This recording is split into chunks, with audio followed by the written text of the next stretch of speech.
a way, they both have been pretty even. Mm-hmm. Do you feel comfortable at this point to keep this 2-quarterback system, or are you still looking to maybe have one guy break away?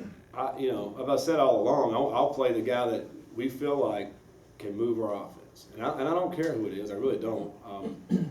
They both bring great things to the table. And if one's playing better than the other, and we feel like that, then that'll be the person that'll play. Because again, it's just who's going to move our offense, and if it takes both of them, we'll play both of them.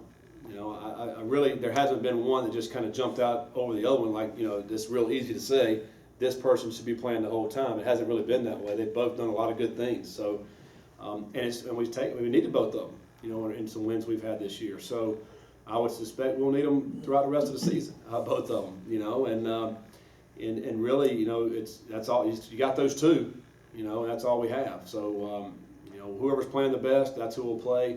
A lot of it's been coming down to health also. They're both kind of been dinged up a little bit, and fortunately, they both came out of this game with no setbacks and any injuries. So they're both, hopefully they're healing back up and will be more healthier this week, because I would like to get more involved in the Q run game as well. There's a couple of times the zone read, and Evan pulled one time and got about 8 or 9 yards. You'd like to get, obviously, Malik, because that's a strength of his, to be able to get in the run game. That puts pressure on defenses. We're going to have to be able to do that this week. Scott, you mentioned about Hawkins carrying the load if Hassan, but if that happens, is Berkeley the guy that would get some reps, or are the two freshmen close to being ready? Yeah, both freshmen will get reps this week in practice as well. Berkeley will be number 2 this week, and Mitchell and Aiden Ramos both will be ready and available, which is great, because we still plan on redshirting both of those guys, but they can play this week. They'll be ready to go. So. We'll see which one will be the third guy to come in, depending on how practice goes this week. But they both will be, offensively working with the offense, getting ready to play.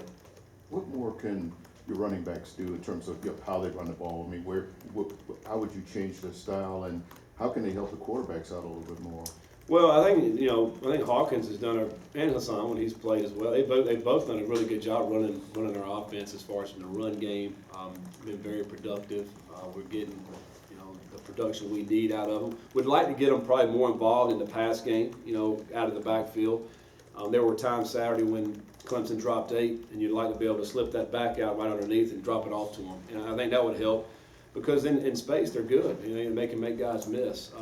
I think they've done a good job protection-wise. I think just the big thing for them is just getting them touches, and whether that's in the throw game or run game. We've not done as good a job, I don't think, getting the ball in the pass game. I think we could expand on that a little bit more.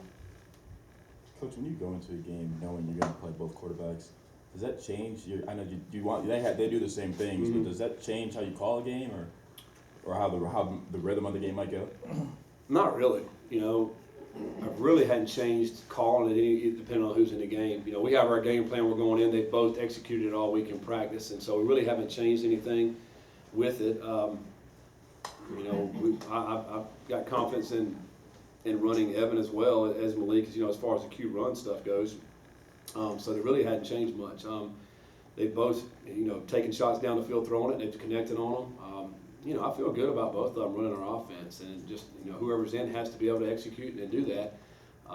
We just got a little bit rattled, I thought, Saturday between both of them, really. They both got rattled at times and of what Clemson was doing, and, Clemson, again, is one of the better defenses. Now, we're facing another one, to me, just as good as Clemson this week. And, we got to do a much better job at that position, being a lot more efficient in what we're trying to do in throwing the football and in the running game in order for us to get this win. I noticed a lot of signs around here say resilience on them with the definition, and you knew kind of there'd be adversity this season. How do you, in the middle of all this, kind of circle back around and reinforce that message in particular, which you were talking about before season start?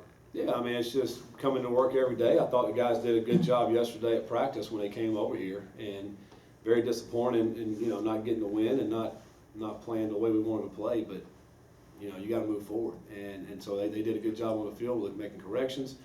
We've seen a bunch of them over here today already on our day off, which is great to see. And they know we still got an opportunity to have a really good football team this year, and we're still growing, we're still learning.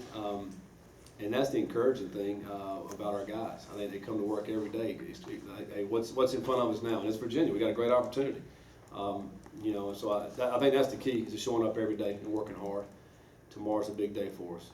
Tuesday, Wednesday practices are 2 big work days, and you know, I feel confident they'll come in ready to go. Coach, CJ filled in for Dorian in that first half. Mhm. He's had a really good year. Mm-hmm. Pretty versatile for you guys. Just how important has he been in kind of anchoring that linebacker core, and especially when Dorian was out? Yeah, you know, he filled in. He actually moved over from his normal position. He played the other inside middle linebacker position and did a really good job for us. He's a very solid. Number one, he's a solid person. Very good character, very good attitude. Wants to do anything to help the team, and you know, excited about him and being around him. And he's a great leader for our defense. And so he's played well. I think you know, anytime you can switch positions like that and still play good is a credit to him. And you know, obviously we'll lean on him, and you know, as we move forward, he's probably been one of our most consistent players, I think, defensively throughout the whole season.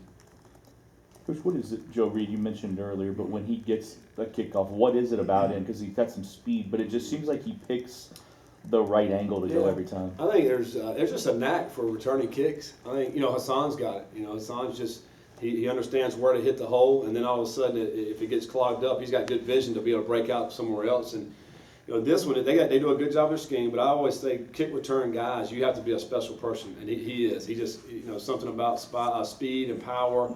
You're able to run through some arm tackles, but you also have the vision to know where to hit it and the timing of it. And so, you know, you couple all that together, and then he's been doing it for a long time. Like, he's very, very consistent. I think we read a stat, it was over 2,500 yards he's had in return yardage, and that's a lot of yards. So he knows what he's doing. But his, you know, speed, power, vision, all those things, he just had a great knack for it. Have you been pleased so far with the way Blanton is kicking on the kickoffs and the way the coverage seems? Yeah, I think you know, one thing that we'd like to have more is probably some more deep shots into the end zone off the kickoff. You know, like what Clemson did Saturday as a weapon. You know, if you can kick it 8-9 yards deep, they're not returning it, and you know, they're starting on 25.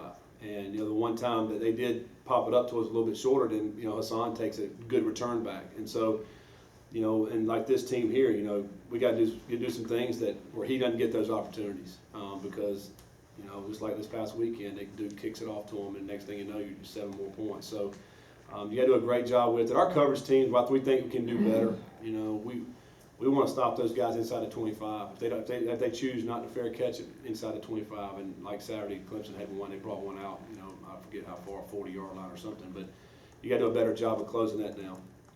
Coach, you mentioned earlier in the season Dez's attitude, even when he's not getting the ball. He's obviously having a really good year, but how much has his leadership meant to the offense, and obviously both him and Seth? Oh yeah, phenomenal. You know, coming out of spring, just didn't know, you know, how he would be. You know, but he's been awesome. I love being around him at practice. Got a great attitude. He comes to work every day. You know, we mentioned it earlier that he blocks his tail off when it's run game, and then when his number gets called, he's ready, and he's made a lot of big plays for us. You know, we're certainly going to utilize him and his talents the remainder of the season, and really probably need to call more plays to him. I mean, usually when you call his number, he makes the play. You know, and he did Saturday. He had one on a third down. We didn't convert.